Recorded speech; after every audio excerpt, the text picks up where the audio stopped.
الملائكة يصلون على النبي يا أيها الذين آمنوا صلوا عليه وسلموا تسليما اللهم صل على محمد وعلى محمد سبحان الله والحمد لله ولا إله إلا الله والله أكبر ولله الحمد. أعوذ بالله. بسم الله الرحمن الرحيم. الله أكبر الله أكبر الله أكبر الله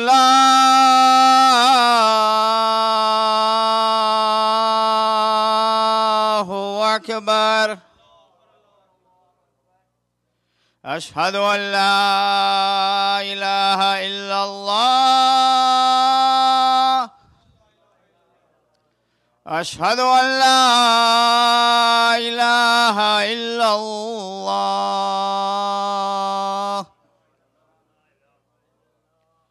أشهد أن محمدًا رسول الله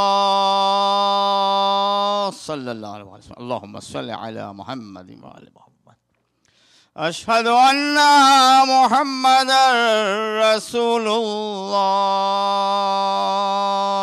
صلى الله عليه وسلم. اللهم صل على محمد وعلى محمد. أشهد أن أمير المؤمنين وإمام المتقين عليا حجة الله عليه الصلاة والسلام. اللهم صل على محمد وعلى محمد. أشهد أن أمير المؤمنين وإمام المتقين عليا حجة الله عليه الصلاة والسلام. اللهم صل على محمد. هيا على الصلاة هيا على الصلاة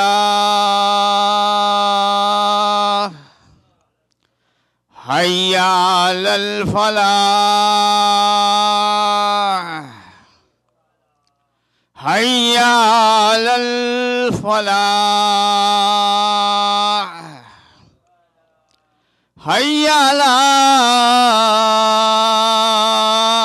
خير العمل هيا على خير العمل. الله أكبر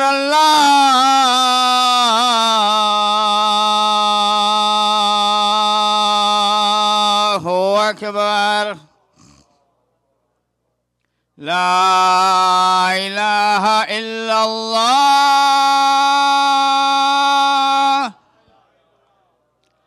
لا إله إلا الله. اللهم صل على محمد وعلى بسم الله.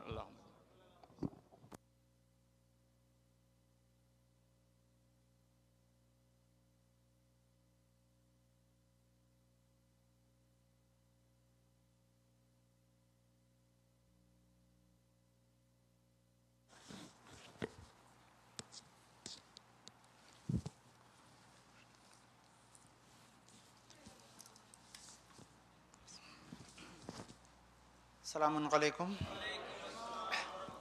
اعوذ باللہ من الشیطان اللعین الرجیم. بسم اللہ الرحمن الرحیم.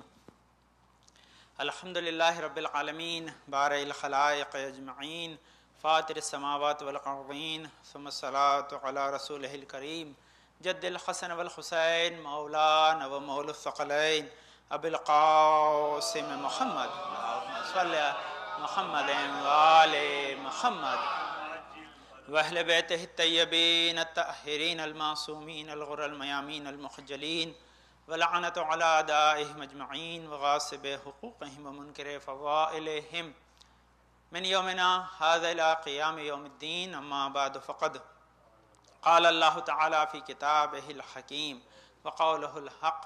بسم الله الرحمن الرحيم. والعصر إن الإنسان لفي خسر إلا الذين آمنوا وعملوا الصالحات وتواصوا بالحق وتواصوا بالصبر. اللہم صلی علی محمد وآل محمد۔ اوصیکم بتقوی اللہ نظم امرکم، اپنے آپ کو اور حاضر مجلس کو تقوی و پرہیزگاری کی وصیت کے ساتھ اس خطبہ اول میں ہماری گفتگو کا جو موضوع مسلسل جاری ہے اس میں شیطان کے ہیلے اور ان تمام طریقوں سے آشنائی حاصل کرنا ہے کہ جن سے وہ انسان کو بہکاتا ہے، راہ راست سے دور کر دیتا ہے۔ لازمی ہے کہ یہ قرآن اور احادیث کی روشنی میں ہے کہ جہاں خدا نے شیطان کو عدو مبین بتایا ہے، اور لازمی ہے کہ ہر عقل مند انسان اپنے دشمن سے ہوشیار رہتا ہے۔ لازمی ہے کہ ہم جو دشمن نظر آتا ہے اس سے تو اپنے بچنے کا سامان کر سکتے ہیں کہ وہ کس طرح سے حملہ آور ہے اور کس طرح سے ہم اپنے آپ کو فزیکلی ڈیمیج سے بچائیں، لیکن شیطان جو ہے وہ فزیکلی ڈیمیج کم، اسپریچولی اور عقیدے پہ حملہ زیادہ کرتا ہے، انسان کے عمل پہ حملہ زیادہ کرتا ہے۔ تو لازمی ہے کہ جو چیز نظر نہیں آتی ہے اس سے اپنے آپ کو جو ہے وہ محفوظ رکھنا ذرا مشکل ہے، لیکن کیونکہ خدا نے اسے ظاہری طور پر دشمن بتایا ہے اس لیے اس کے بچنے کا سامان بھی ہمیں بتا دیا ہے۔ اور وہ بچنے کا سامان کیا ہے کہ سب سے پہلی چیز جو بچنے کے لیے ہے وہ اخلاص ہے۔ جب انسان خدا کا خالص بندہ بن جاتا ہے تو خود شیطان نے کہا کہ مخلصین کو میں نہیں بہکاؤں گا، کہ ان کو بہکانے کا فائدہ مجھے نہیں ہوگا، اس لیے وہ مخلصین کے پاس۔ اب لازمی ہے کہ ہم یا تو مخلصین کے ساتھ ہو جائیں اور اپنے اخلاص کو بڑھائیں، یہی ایک طریقہ ہے جو ہمیں شیطان کے فریب کاریوں سے بچا سکتا ہے۔ دوسرا جو اس کے تمام ہیلے حربے ہیں کہ وہ کس طرح سے اٹیک کرتا ہے اس کو سمجھنا، اور کہاں کا اٹیک کرتا ہے اس کو سمجھنا بہت ضروری ہے، تاکہ ان جگہوں پر ہم ذرا چوکس رہیں، چوکنے رہیں اور وہاں پر اپنے اعمال کی صحیح طور پر حفاظت کر سکیں۔ اور وہ منزل جو گزشتہ ہفتے آپ خدمت میں ادھوری چھوڑی تھی اسی کو آگے بڑھاؤں تاکہ ہم آگے اس اور گفتگو کو سمجھ سکیں، اور یہ ہماری زندگی کا خاص حصہ ہے، اس کے بغیر ہم کامیاب نہیں ہو سکتے۔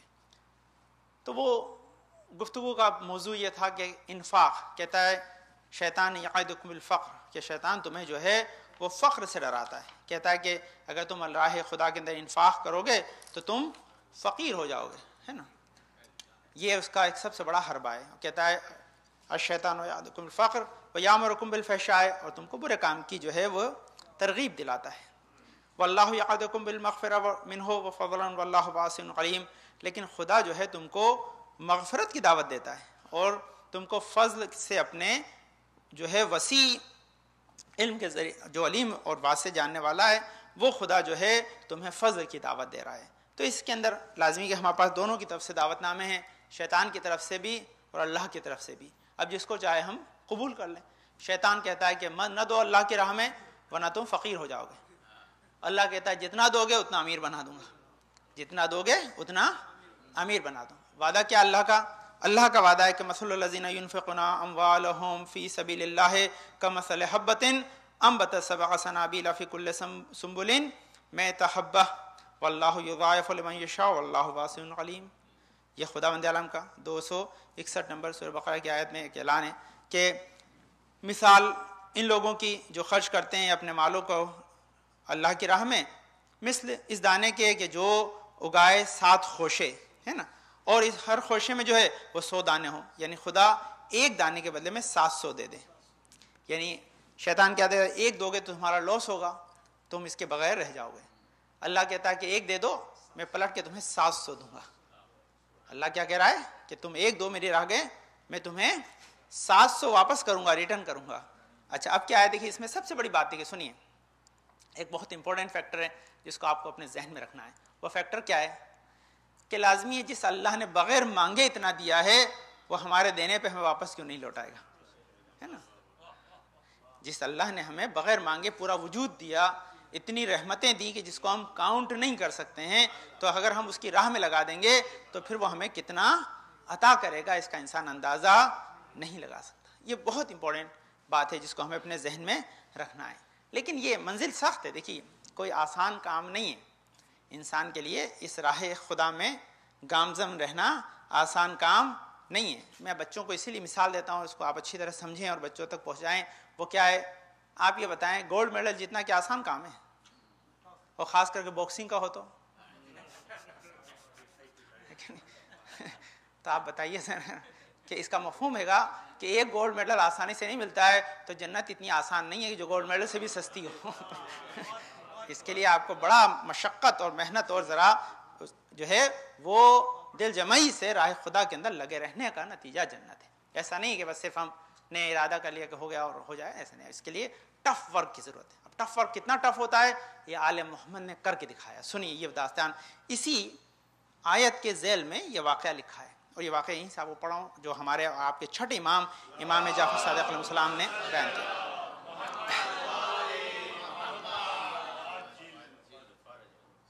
اور اس واقعے کے اندر کیا مولا کائنات کا ایک واقعہ ہے. وہ کیا ہے؟ کہتے ہیں مولا کائنات حضرت امیر المومنین جو ہے اپنے گھر آئے، اللہم صلی علی محمد و آل محمد. گھر لائے تو جناب فاطمہ کے چہرے کو دیکھا کہ کافی اترا ہوا ہے، غمگین ہے، بہت زیادہ پریشان ہے.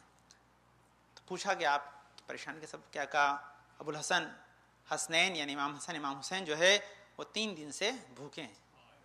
3 دن سے بھوکے ہیں. اس وجہ سے میں پریشان ہوں، بچوں کی بھوک کی وجہ سے میں پریشان ہوں. کچھ بھی نہیں. تو امام نے کہا ٹھیک ہے. امام باہر گئے اور اس کے بعد جو ہے عبداللہ ابن عوف وہاں ان کو نظر آئے تو ان سے کہا کہ مجھے 1 دینار جو ہے وہ قرض دے دو. تو عبداللہ ابن عوف نے چاہا کہ ان کو جو ہے وہ 100 دینار کی تھیلی جو ہے صدقہ میں دے. امام نے کہا مجھے یہ نہیں چاہیے، مجھے جو ہے تم 1 دینار. لیکن امام نے اس میں واقعہ دیکھیں، امام کو تو صدقہ لیکن امام نے ہمیں پیغام دیا اس میں. کہتے ہیں کہ کوئی آدمی اگر صدقہ دے، قرض اور صدقے میں فرق سنیے گا، کوئی آدمی اگر صدقہ دے تو 1 کا 10 گنا ثواب ہے. کیا ہے؟ یہ منیمم ہے نا. پھر وہ عالم کو دے، اس کو دے، وہ الگ مسئلہ. لیکن کیا منیمم 10 گنا ہے. لیکن امام نے کیا کہا کہ اگر تم کسی کو قرض دو گے تو 18 گنا منیمم ثواب ہے. صدقے میں کم ہے، قرض میں زیادہ ہے. اب آپ کہیں گے بھئی ایسا کیوں ہے؟ تو میری جو سمجھ میں بات ہے وہ بتا سکتا ہوں کہ آدمی جو ہے صدقہ دے کے بھول جاتا، واپس لینے کے لیے پریشان نہیں ہوتا ہے نا. قرض دے کے آدمی پریشان تھا کب آئے گا. تو جس کی مصیبت زیادہ ہے تو ثواب بھی تھوڑا زیادہ ہونا ہی چاہیے. تو یہ اس میں یہ امام کا قول یہاں لکھا ہے اس میں کہ صدقے کا ثواب جو ہے کتنا ہے؟ 10 ٹائم ہے. لیکن قرضے کا ثواب 18 ٹائم ہے. 18 ٹائم ہے. کیوں؟ تو امام نے کہا ٹھیک ہے جو ہے جو عبداللہ ابن عوف نے ان کو 1 دینار امام کو خرید. امام آگے بڑھے کہ چلو بازار سامان لا کے اب جو ہے گھر پہ لاتے ہیں، اور گھر پہ لانے کے بعد جو ہے بچوں کے کھانے کا سامان کریں گے. امام آگے بڑھے. جیسے آگے بڑھے تو امام بہت تیز شدید گرمی کا موسم تھا، بہت تیز جو ہے وہ گرمی تھی. تو وہاں پر مقداد نظر آئے. تو امام نے پوچھا مقداد یہ بتاؤ کہ تم اتنی تیز گرمی میں کیا کر رہے ہو؟ کہا مولا میں تیز گرمی میں باہر نکلتا نہیں. آپ کو پتا عرب کی گرمی کتنی تیز ہوتی ہے، دھوپ میں ویسے بھی کوئی نہیں نکلتا ہے.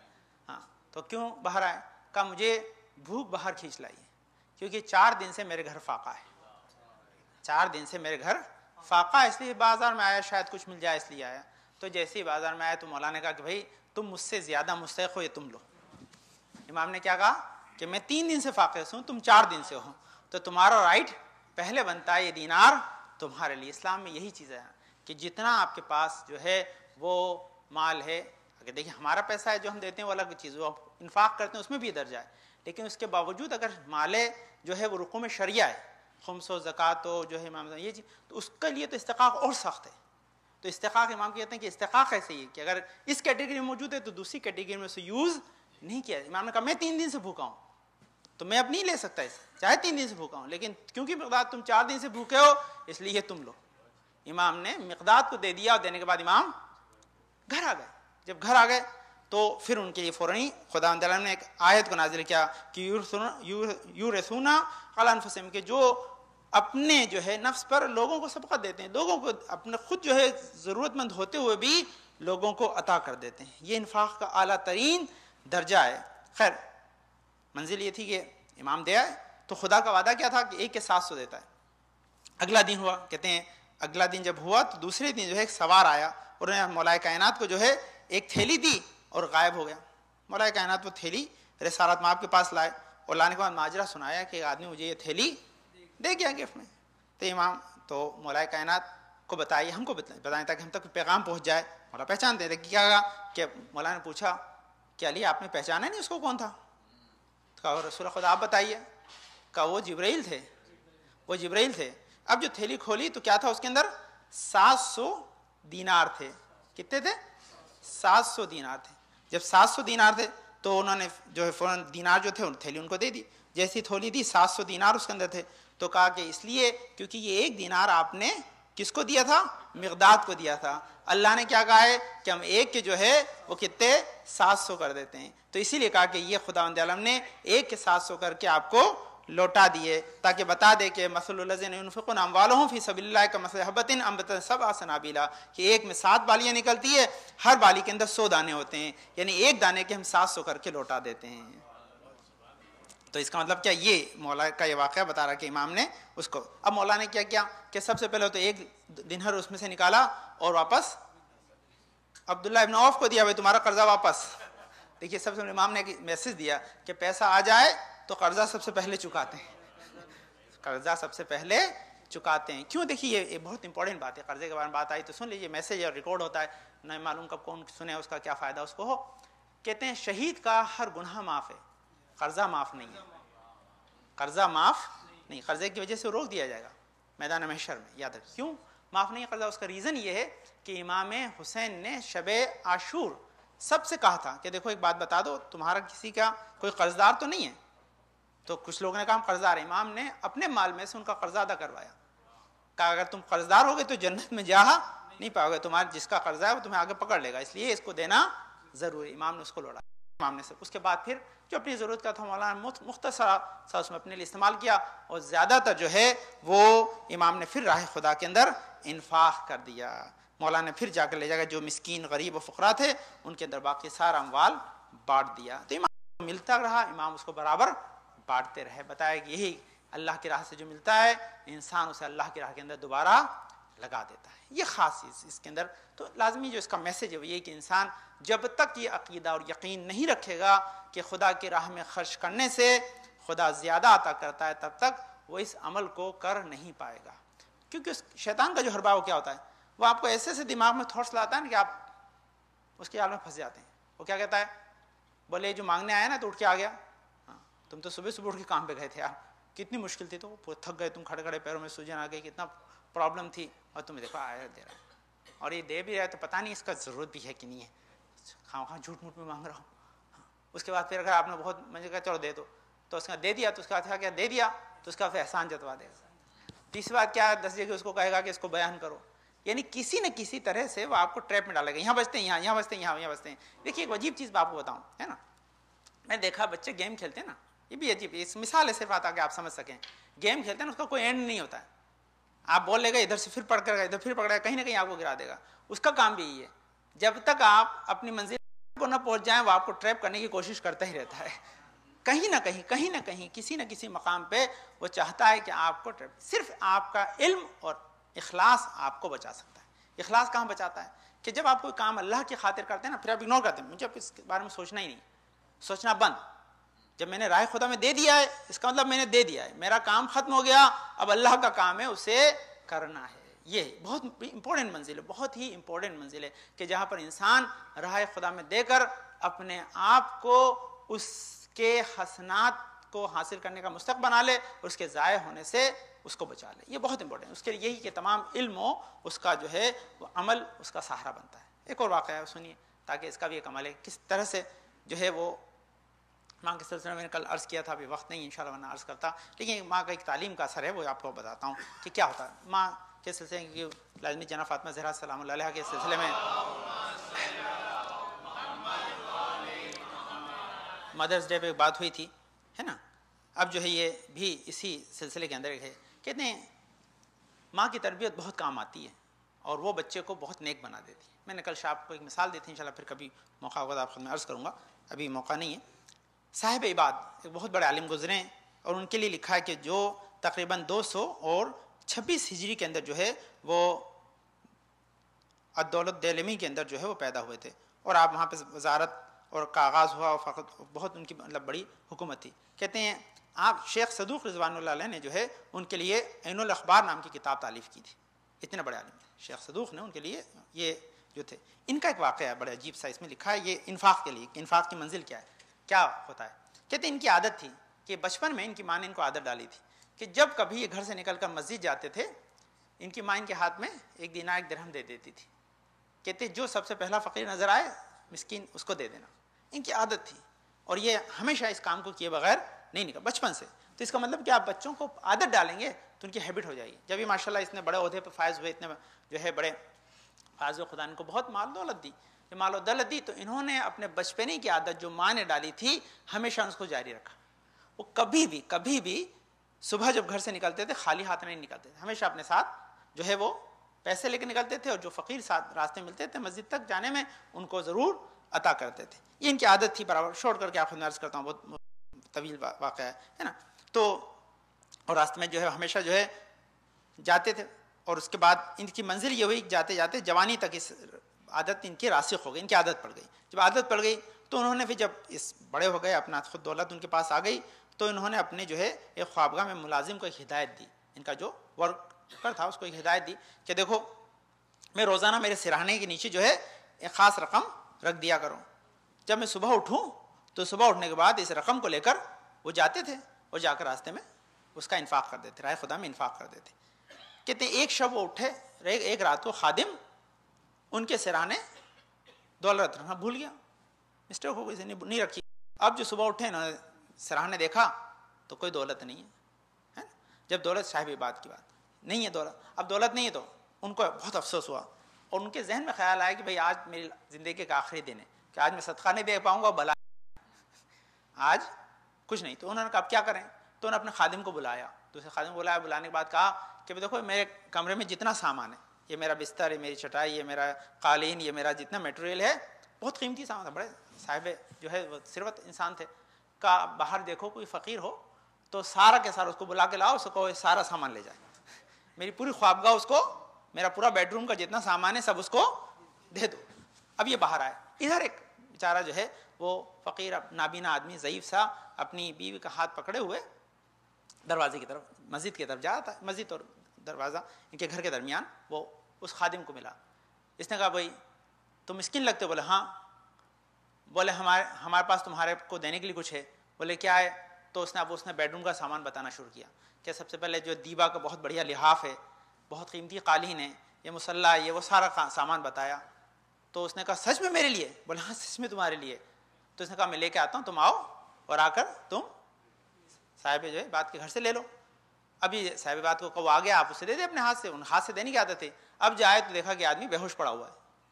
اس آدمی کو دیکھا ہے جو ہاں بے ہوش پڑا ہو, تو اس کو پانڈی نے چھیٹا بیٹا دیا, اس کو جگایا کہ بھائی کیا معاملہ ہے, تم کو تو مال دینے کے لیے لائے, تم بے ہوش کیسے ہو گئے؟ بولے اصل میں کیا آئے گا, میری ایک بیٹی ہے جو جوان ہو گئی ہے اور اس کی شادی قریب ہے, اور اس کے لیے جہیز کا سامان تھا. میری بیوی نے مجھ سے کہا کہ آپ تھوڑا سا کہیں سے مال جمع کریں تاکہ ہم دیبا کا بڑھیا سے لحاف اپنی بیٹی کے جہیز کے لیے جمع کر لیں, قالین لے آئیں, سامان لے آئیں. تو آپ نے جو سامان مجھے دینے کو کہا وہ سب میری بیوی کی فرمائش تھی کہ اپنی بیٹی کے لیے جمع کروں, اور میں ایک سید ہوں لیکن حالات کا مارا ہوں کہ نابینا کما نہیں سکتا, اس لیے اس غربت میں آ گیا ہوں, اس لیے مجھے کچھ چارہ نظر نہیں آ رہا تھا. تو ایک رات کو میری بیوی نے جب اصرار کیا تو میں نے کہا چلو صبح مسجد میں جاتے ہیں, شاید خدا ہمارے لیے کوئی راستہ کھول دے. تو اسی وجہ سے مسجد میں جا رہا تھا, تم نے وہی سامان بتایا جو مجھے ضرورت تھی, اس لیے خوشی کی وجہ سے میں بے ہوش ہو گیا, اسی لیے خوشی کی وجہ سے میں بے ہوش ہو گیا. تو پھر صاحب بعد نے کہا کہ اب یہ سامان تو تمہارے لیے, تم لے جاؤ, تمہاری بیٹی کا جہیز اب ہمارے ذمہ ہے, یہ سامان تو ہم نے تمہیں گفٹ کیا, تم لے جاؤ, تم اس سے انجوائے کرو, لیکن باقی جو اب تمہاری بیٹی کا ساتھ ہے وہ جہیز اب ہم تہیا کریں گے. اور صاحب نے سارا جہیز اس کے لیے تہیا کیا, اور تہیا کر کے اس کی شان و شوکت سے شادی کی. اور یہی وجہ تھی کہ سب سے بڑی بات ہے کہ انسان بتاتا ہے کہ جب انسان راہ خیر میں لگاتا ہے تو خدا اس کے دروازے تک نیک مستحق کو پہنچا بھی دیتا ہے اور اس کی خوشی کا سبب بھی قرار پاتے ہیں. اب آپ بتائیے کہ اگر انسان کسی بندے کو اتنا خوش کر دے کہ وہ فرط مسرت سے بے ہوش ہو جائے تو اس نے خدا کو کتنا خوش کیا ہوگا. کیوں؟ اس کا سبب یہ ہے, سنیے اس کا سبب یہ ہے کہ یہ ہمارے 5ویں امام کی حدیث ہے, اللہم صلی علی محمد و آل محمد. 5ویں امام کہتے ہیں کہ میرے والد جب بھی کسی کو دیتے تھے کچھ چیز تو اس کے ہاتھ میں وہ پیسے رکھ کر اس کے ہاتھ کو چومتے تھے, اس کی خوشبو سونگتے تھے. کہتے ہیں یہ جو میرا مال ہے یہ اس بندے کے ہاتھ میں جانے سے پہلے خدا کے ہاتھ میں جاتا ہے. اور بڑی عجیب چیز لکھی ہے, دیکھیے اس کے بارے میں, انفاق کے بارے میں, جو ہمیں دیکھیے شیطان اپنا جال سے جو ہے ہمیں پھنسانا چاہتا ہے, لیکن اللہ نے ہمیں بچانے کے لیے اس سے زیادہ بڑے وسیلے دیے. وہ وسیلہ سنیے کیا عجیب چیز ہے, اگر آپ کے ذہن میں باتیں نہیں رہے گی تو آپ کبھی انفاق کر نہیں پائیں گے. کیا عجیب چیز ہے, کیا امام نے کیا پیارا جملہ کیا کہا انفاق کے لیے، کہتے ہیں اللہ نے ہر عمل کے لیے ایک خزانچی کو مقرر کیا ہے کہ فلاں کام، فلاں عبادت کو ذخیرہ کرنا، فلاں کو ریکارڈ کرنا، فلاں کا کام کرنا، ہر ایک کے لیے ایک خزانچی ہے. لیکن انفاق صدقہ ایسا ہے جس کو خود خدا محافظ بنتا ہے، اس نے کسی کو اس کے لیے خزانچی نہیں بنایا، خدا خود اس کو ڈائریکٹلی ریسیو کرتا ہے. تو آپ بتائیے ذرا انفاق کا مفہوم کیا ہے کہ اچھا آپ کہیں کسی اور کو دیں گے تو پہنچے نہ پہنچے، بھئی جب خدا خود ریسیو کر رہا تو اور کہاں پہنچانا چاہتے ہیں؟ اس سے آگے تو کوئی پہنچانے کی منزل نہیں ہے، ہم اللہ تک ہی تو پہنچانا چاہتے ہیں. اللہ خود ریسیو کر رہا ہے تو پھر لاس ہونے کا کوئی چانسز ہی نہیں ہے. بس یقینی طور پر اس کا نتیجہ یہ ہوتا ہے کہ انسان جب راہ خدا میں انفاق کرتا ہے تو پھر اس کے بدلے میں خدا اس سے وہ شے عطا کرتا ہے جس کا انسان اندازہ نہیں لگا سکتا. میں انشاءاللہ اس کی ڈیٹیل سے ابھی موقع نہیں ہے، انشاءاللہ میں نے بہت سی چیزیں شاید کبھی پڑھی ہیں، لیکن میں اس زمرے میں آپ خدمت چند دن انشاءاللہ عرض کروں گا کہ انفاق جو ہے وہ نفس کیا ہے، انفاق مال کیا ہے. انفاق مال بہت آسان ہے. انفاق بدن کیا ہے، انفاق زبان کیا ہے، کل میں نے تیار کیا تھا لیکن وقت ختم ہو گیا. ابھی انفاق جو ہے وہ گوشت یعنی کان کیا ہے، آنکھ کا انفاق کیا ہے، انسان بدن، یہ انفاق بہت ہیں. وہ کہتے ہیں کہ انفاق نہ کرے گا یہ بہت بڑی چیز ہے. کہتے ہیں رسول کی وصیت حدیث کا ٹائٹل سن لیں جو انشاءاللہ نیکسٹ ویک آپ خدمت عرض کروں گا، مجھے یاد رہا تو بڑی امپورٹنٹ چیز ہے. کہتے ہیں اگر کسی مال سے 40 دن تک انفاق نہ ہو تو وہ مال ملعون ہے، پھر اس میں سے رحمت چلی جاتی ہے، پھر اس میں برکت چلی جاتی ہے، پھر اس میں برکت نہیں رہتی. اب امام نے کہا بھائی بدن کا بھی انفاق ہے، بدن کی بھی زکوٰۃ ہے. تو کہتے بدن کی زکوٰۃ کیسے دیں؟ ڈرے نہیں، کاٹ کے نہیں دینی ہے. آپ بھائی معاملہ بدن کی زکوٰۃ کیا کریں، مال میں سے تو نکال کے دینا پڑتا ہے. تو امام نے کیا کہا ہے کہ بدن کی زکوٰۃ کہ انسان اگر اس سے مشقت میں نہ ڈالے، مصیبت میں نہ ڈالے، اس پہ کوئی مصیبت نہ آئے، تو اس کا مطلب ہے کہ اس کی زکوٰۃ ادا نہیں ہوئی ہے. اور زکوٰۃ نہیں ادا ہوئی ہے تو اس میں سے رحمت چلی جائے گی، رحمت چلی جائے گی تو بیماری آ جائے گی، پریشانی آ جائے گی اس پہ. تو بدن کی زکوٰۃ بھی وہ انشاءاللہ ڈیٹیل سے آئے گی کہ ہر شے کی کیا زکوٰۃ ہے، لیکن وہی ہے. تو امام بڑھے گا تو کیسے زکوٰۃ کیسے کہ تھوڑا سا بھی آپ کے بدن میں جو تکلیف ہوتی ہے، کہتے کانٹا بھی چبھ جاتا ہے تو یہ بھی رحمت کی علامت ہے.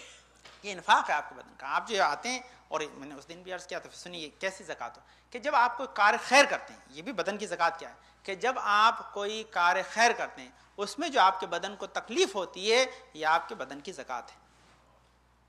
آپ یہ مجلس میں آتے ہیں 3 گھنٹے 2 گھنٹے آپ کو لگتے ہیں، 1 گھنٹہ آپ بیٹھے رہتے ہیں، کبھی آپ کا پیر دکھتا ہے، کبھی کمر دکھتی ہے، تو اس کو آپ جو ہے وہ کمپلین میں نہ لے جائیں، انجوائے کریں. کیوں؟ کیونکہ آپ کے بدن کی زکوٰۃ نکل رہی ہے.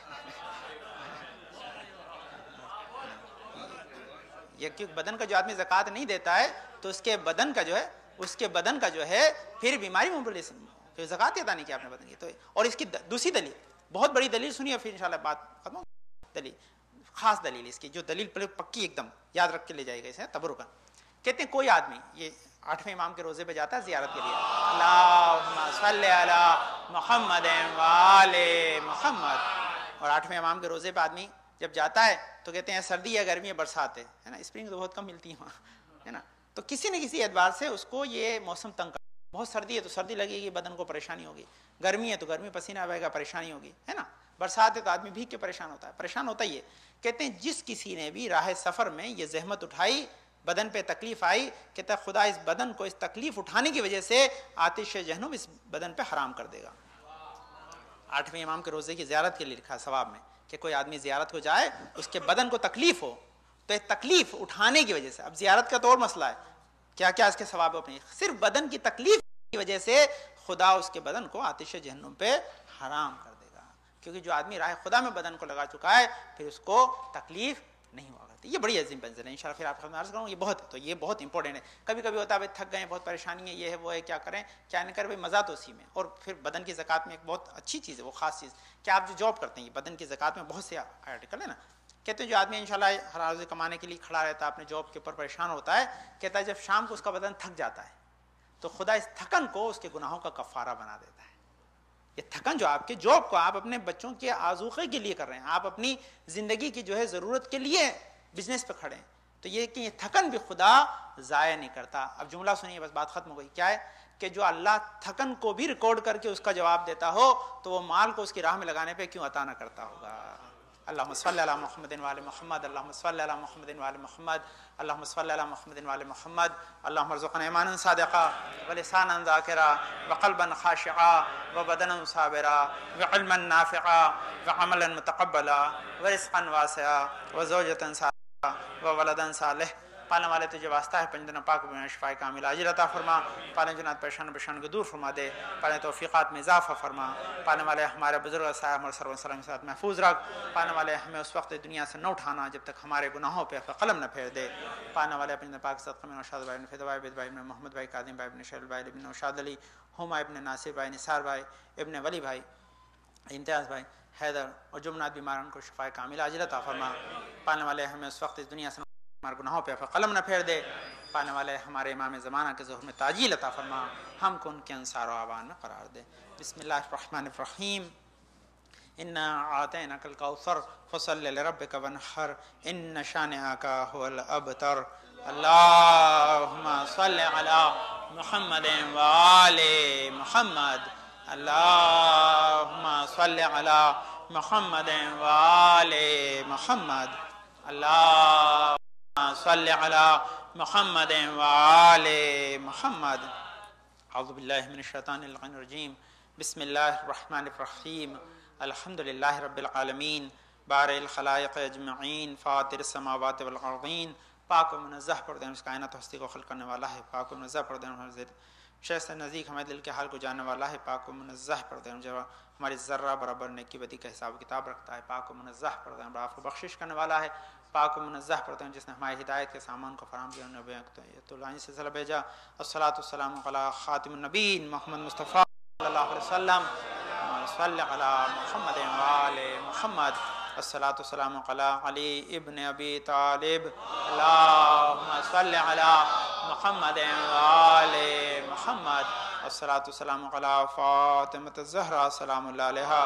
اللہم صل علی محمد وآل محمد. الصلاۃ والسلام علی حسن ابن علی. اللہم صل علی محمد وآل محمد. الصلاۃ والسلام علی حسین ابن علی. اللہم صل علی محمد وآل محمد. الصلاۃ والسلام علی علی ابن الحسین. اللہم صل علی محمد وآل محمد. الصلاۃ والسلام علی محمد ابن علی. اللہم صل علی محمد وآل محمد. الصلاۃ والسلام علی جعفر ابن محمد. اللہم صل علی محمد وآل محمد. الصلاۃ والسلام علی موسیٰ ابن جعفر. اللہم صل علی محمد وآل محمد. الصلاۃ والسلام علی علی ابن موسیٰ الرضا. اللہم صل علی محمد وآل محمد. الصلاۃ والسلام علی محمد ابن علی. اللہم صل علی محمد وآل محمد. الصلاۃ والسلام علی علی ابن محمد. اللہم صل علی محمد وآل محمد. الصلاۃ والسلام علی حسن ابن علی. اللہم صل علی محمد وآل محمد. الصلاۃ والسلام علی خلف الحادی المہدی المنتظر. اللہم صل علی محمد وآل محمد. اجل فرج و بشر ماہم وہل قاداہم جن کے ظہور سے دنیا عدل انصاف سے بھر جائے گی اور ظلم و جور ختم ہو جائیں گے. بہرحال جہاں آپ کی خدمت عرض کیا کہ انسان جب مشکلات میں گر جاتا ہے تو اس کے حل کا جاننا اس کے لیے اتنا ہی ضروری ہے جتنا انسان کا بیماری سے نکلنے کے لیے دوا ضروری ہے. اس لیے کہتے ہیں کہ دعا انسان کے کام آتی ہے. دوا بدن کی پریشانی کے لیے ہے اور دعا روح کی پریشانی کے لیے. اس لیے چند دعائیں آپ خدمت بار بار عرض کر رہا تھا تاکہ اس کے ذریعے ہم اپنی زندگی کو بہتر بنائیں. یہاں جو ابھی جو اس باب کو میں نے آپ خدمت کھولا یہ جو کہ قرضوں میں جکڑ گیا ہوں اور ادائیگی کی کوئی سبیل نظر نہیں آتی. انسان بعض اوقات انشاءاللہ خدا آپ کو ہمیشہ قرضوں سے محفوظ رکھے اور ہمیشہ آپ کو انشاءاللہ آسودہ خاطر رکھیں. بعض اوقات انسان مجبور ہوتا ہے قرض دار ہو جاتا ہے. کہتے ہیں جو چیز سب سے زیادہ انسان کو بڑھاپے کی طرف لے جاتی ہے وہ قرضہ ہے. قرضہ انسان کو ایک دم بوڑھا بنا دیتا ہے. بہت سخت چیز ہے. خدا ہمیشہ اس سے آپ کو محفوظ رکھے. لیکن پھر بھی انسان بلکہ دعا تو یہی کہ خدا مالی قرضے سے بھی اور روحانی اور جو دینی دین ہے اس سے بھی ہمیں محفوظ رکھے. اور اس کے لیے دیکھیے سب سے بڑی دلیل آپ کو دوں ایک خاص چیز. آپ جو ہے وہ روزانہ جو ہے ایک دعا پڑھتے ہیں. وہ دعا کون سی والی ہے؟ وہ دعا جو آپ پڑھتے ہیں اللہم ادخل علی اہل القبور سرور. اس میں 2 مرتبہ اخذ عن الدین آتا ہے نا. ایک مرتبہ شروع میں آتا ہے، ایک مرتبہ آخر میں آتا ہے. تو کیا ضرورت ہے کہ بھئی ہر دعا ایک بار ہے لیکن یہ دعا 2 مرتبہ کیوں ہے نا. یہ دعا 2 مرتبہ، اگر پوری دعا پڑھیں گے تو اس میں 2 مرتبہ، ایک بار شروع میں ایک بار آخر میں ہے نا. اس کا سبب یہ ہے کہ ایک دنیا کے قرضے کی ادائیگی کے لیے، ایک آخرت کے قرضے کی ادائیگی کے لیے. انسان کا آخرت کا بھی قرضہ ہے. نماز آپ کے کندھے پہ ہے، روزہ آپ کے کندھے پہ ہے، خمس و زکوٰۃ آپ کے کندھے کے اوپر ہے، انفاق آپ کے کندھے پہ ہے، بچوں کی تربیت آپ کے کندھے پہ. ایسے بہت سے ذمہ داریاں ہمارے کندھوں پہ رہتی ہیں. تو ان کا ادائیگی بھی ہمارے لیے ایک وظیفہ ہے، ایک رسپانسبلٹی ہے. تو خدا ان کو ادا کرے. بہرحال تو خیر یہ تو مالی قرض کے لیے ہے. تو اس کے لیے کہتے ہیں کہ رسول خدا سے ارشاد فرماتے ہیں اللہم صلی علی محمد و آل محمد، کہ مقروض شخص جو ہے وہ روزانہ سورہ العادیات کی باقاعدگی سے تلاوت کرے گا تو اللہ تعالیٰ جلدی اس کے قرضے کی ادائیگی کرے گا اور اس کی مدد کرے گا. یہ ایک. دوسرا چھٹے امام جعفر صادق علیہ السلام ارشاد فرماتے ہیں، کہتے ہیں جو سورہ عادیات کی تلاوت کرے گا اسے انتظار نہ کرنا پڑے گا اور اس کا قرضہ ادا ہو جائے گا. العادیات ذبح ہے نا. یہ وہ سورہ ہے جس میں مولا کائنات کی شجاعت کی مدح کی گئی ہے. یعنی اس کا مطلب کیا ہے کہ مشکل کشا کی مدح ہی قرضوں سے بچاتی بھی ہے اور قرضوں کی ادائیگی بھی کرتی ہے. اور عادیات بہت بہترین سورہ. اس کے ترجمے کو سمجھ کر پھر کریں تو اس میں مزیداری اور ہے. دوسرا ایک اور حل ہے نا.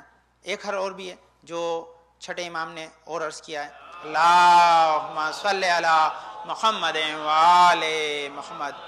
وہ کہتے ہیں کہ جس شخص پر بہت زیادہ قرض ہو، اگر وہ باقاعدہ سے سورہ تحریم کی تلاوت کرے تو اللہ کے حکم سے اس کے جو ہے ذرہ برابر بھی قرض باقی نہیں رہے گا. اس کا سارا قرض اس کا ادا ہو جائے گا. یہ تیسرا حال بھی ایسے سن لیں چھوٹا سا، اس کا پھر انشاءاللہ باقی گفتگو ہوگی. کہ ایک شخص نے حضرت عیسیٰ سے اپنے مقروض ہونے کی شکایت کی تو حضرت عیسیٰ نے فرمایا کہ دعا پڑھا کرو، پس اگر زمین کے برابر سونے جتنا بھی قرضہ مقروض ہو گئے قرضہ ہوگا تو خدا اسے ادا کر دے گا. اب اتنا قرضہ تو آپ نے لیا بھی نہیں ہوگا. عیسیٰ کہہ رہے ہیں کہ اتنا قرضہ بھی ہوگا تو خدا اسے ادا کر دے گا. بس یہ سنیے دعا یہاں پر ہے، ضرورت ہوتا ہے آپ نے انشاءاللہ لے لی جائے گی جو مقروض ہو انشاءاللہ. اللہم یا فارج الہم و منفس الغم و مذہب الاحزان یا مجیب الدعوت المضطرین یا رحمان الدنیا والآخرت و رحیمہما انت ارحمنی و رحمان علی کل شیء فرحمنی رحمتا تغیننی بہا ان رحمتہ من سواک و تقضی بہا عن الدین. یہ دعا ہے انشاءاللہ آپ کو کاپی کر دوں گا، لکھ لیجیے گا. آپ کسی کو پڑھنا ہے تو یہ جناب عیسیٰ کی بتائی ہوئی دعا ہے کہ جس کے اندر انسان اپنے قرضے کی جو ہے وہ گہار خدا سے لگاتا ہے اور خدا اس دعا کے صدقے میں اس کے جو ہے وہ قرضوں کو انشاءاللہ ادا کرے گا. تو یہ چند چیزیں آپ کی خدمت عرض کی تاکہ آپ کے ذہن نشین رہیں، آپ اس سے اپنی مشکلات کا حل تلاش کر سکیں انشاءاللہ. دوسری چیزیں انشاءاللہ میں ایک موضوع پہ گفتگو کرنا چاہتا تھا. انشاءاللہ ابھی جو انسیڈنٹ ہوا سیریا میں اس کی تحقیق کر رہا ہوں انشاءاللہ. جیسا بھی اس کے بارے میں معلومات ہوتی ہے تو بھی ایک وظیفہ ہے اس کے بارے میں ڈسکس کرنا. اس کے جو آسپیکٹ ہیں سارے مولانا بھی کچھ ڈسکس کیے تھے، لیکن وہ جب کنفرم رپورٹس آ جائیں گی تو آپ خود میں عرض کریں گے کہ اس میں وہ ہوا کیا ہے اور اس کے لیے ہمارے پاس عبرتیں یا اس کے لیے ہمارے پاس میسیجز کیا ہیں. کیونکہ انالائز کرنا کسی چیز کا ہمیں کئی فائدوں سے ہمکنار کرتا ہے. اس میں سب سے پہلا فائدہ یہ کہ وہ ہمیں بتاتا ہے کہ ہم اپنی زندگی کو کس نہج پہ لے جائیں، ہے نا. کیونکہ لازمی ہے کہ آل محمد کے چاہنے والوں نے جو زندگی گزاری وہ ہمارے لیے مثال ہے. ہم اس کو دیکھ کر اپنی زندگی کو سنوار سکتے ہیں، بہتر بنا سکتے ہیں، اسے آگے بڑھا سکتے ہیں. تو انشاءاللہ پھر آپ عرض کروں گا. ابھی نہیں پڑھا. اس کا سبب یہ ہے کہ ابھی اس کی تمام رپورٹنگ کمپلیٹ نہیں ہوئی، اوتھینٹک آ جائے گی تو آپ خدمت انشاءاللہ اس کے تمام آسپیکٹس کو بیان کیا جائے گا تاکہ ہم اس کے ذریعے اور میسیجز لیں اور اپنی زندگی کو بہتر. کیونکہ یہ بھی خطبے کا ایک جز ہے کہ آپ کرنٹ ایشوز کے اوپر برابر ڈسکس کریں تاکہ اس کی وجہ سے ہم بہتر زندگی کو پا سکیں. اللہم صلی علی محمد و آل محمد، اللہم صلی علی محمد و آل محمد، اللہم صلی علی محمد و آل محمد. اللہم ارزقنا ایمانا صادقا ولسانا ذاکرا وقلبا خاشعا وبدنا صابرا وعلما نافعا وعملا متقبلا ورزقا واسعا وزوجة صالحا وولدا صالح پالنے والے تجھے واسطہ پندر پاک میں شفا کامل عاجل عطا فرما. پن مقصد جی اور دعا کے لیے کہا ہے پانے والے ان کے تمام بیماری آفت و بلا و پریشان کو دور فرما دے. پانے والے حاضر مجلس میں جو بھی بیمار شفا کامل عاجل عطا فرما. مقصد فیض بھائی کے جو مدن اللہ بیماروں کو شفا کامل عاجل عطا فرما. پالنے والے ہم اس وقت دنیا سے نہ رہے اب تک ہمارے گناہوں پہ قلم نہ پھیر دے. پالنے والے جن بچوں کی شادی اس کو باعث برکت قرار دے. ہمارے بچے جو اچھے رشتوں کی تلاش میں ان کو اچھے رشتوں سے بہرور فرما. پالنے والے زندگی کا نزول فرما. ہماری زندگی کے تمام آفتوں پریشانیوں بلا کو دور فرما دے. پالنے والے ہمارے امام زمانہ کے ظہور میں تاجیل عطا فرما. ہم کو ان کے انصار و اعوان میں قرار دے. بسم اللہ الرحمن الرحیم. اذا جاء نصر اللہ والفتح ورأيت الناس يدخلون في دين الله افواجا فسبح بحمد ربك واستغفره انه كان توابا. اللهم صل على محمد وآل محمد. اعوذ باللہ من الشیطان الرجیم. بسم اللہ الرحمن الرحیم. اللہ اکبر اللہ اکبر. اشہد ان لا الہ الا اللہ اشہد ان لا الہ الا اللہ اشہد ان محمد رسول اللہ صلی اللہ علیہ وسلم اشہد ان محمد رسول اللہ صلی اللہ علیہ وسلم اشہد ان امیر المؤمنین و امام المتقین